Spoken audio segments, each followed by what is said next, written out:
السلام عليكم ورحمة الله وبركاته. ازيكم عاملين ايه؟ النهاردة هكلمكم عن أغرب جريمة حصلت في اليابان.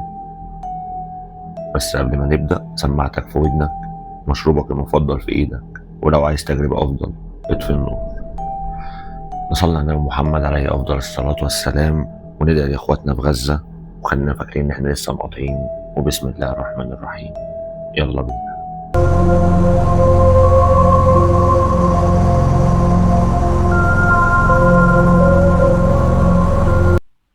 في يوم هادي في حديقة شكلها عادي جدا وسط طوكيو في اليابان، حديقة إينوكاشيرا، عامل نظافة كان بيقلب في صناديق الزبالة زي كل يوم. بس النهاردة كان مختلف. النهاردة لقى كيس اسود كبير شكله تقيل وشكله مش مريح، ولما فتحه لقى رجل بني آدم. أيوة، رجل بني آدم بجد، متقطعة وملفوفة كويس جدا، كأن اللي مقطعها كان بيشتغل جراح أو عنده خبرة في التقطيع. الموضوع موقفش عند كده، الشرطة وصلت وابتدت تقلب باقي الصناديق، وعلى مدار اليوم لقوا 27 قطعة من جسم واحد، كل قطعة متقطعة بنفس الدقة، بنفس الطول ونفس العمق. تقريبا كانت كل قطعة 20 سنتي لكل جزء، كأن الجثة دي كانت في مشروع دراسي في كلية الطب. الغريب بقى إن مفيش نقطة دم واحدة، الدم كله متغسل بعناية، الجثة متشطفة كأنها داخلة تعقيم قبل عملية، مش مقتولة ومرمية في زبالة عادي. واللي أدهش المحققين أكتر إن مفيش أي عضو داخلي من الجثة، القلب والكبد والكلى كل ده مش موجود. والأغرب إن الأعضاء التناسلية كمان اختفت. الضحية كان راجل ياباني عنده 35 سنة اسمه ريو تاكاهاشي، شغال مهندس معماري، شغال في بيت قريب من الحديقة، ولا هو ليه أي سوابق ولا في أي مشكلة في أي حد في البيت. حياته شكلها عادي جدا، بس اللي حصل معاه مفهوش أي حاجة عادية.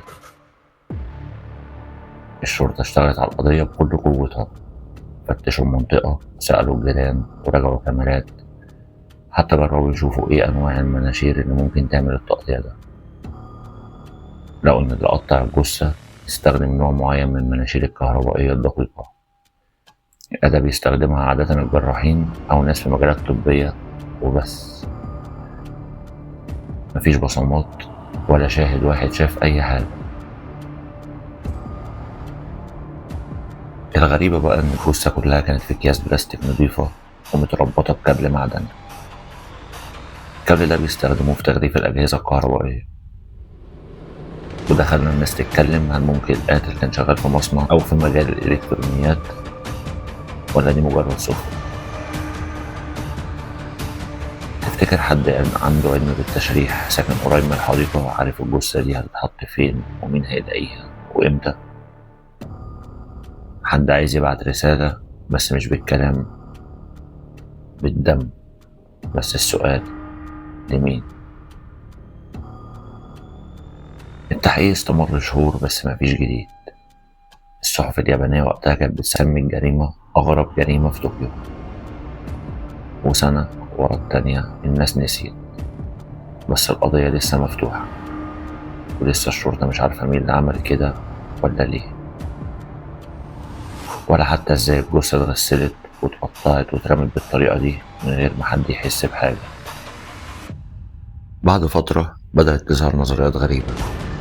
ناس قالت إن القاتل كان بيجرب طقوس يابانية قديمة بتتطلب تقطيع الجسم بشكل معين، وفي ناس قالت إن الضحية كان بيشتغل مع منظمة سرية بس قتلوه بسبب تسريب معلومات، وفي ناس قالت إن دي كانت أول جريمة لقاتل متسلسل محدش عارفه وهو لسه موجود.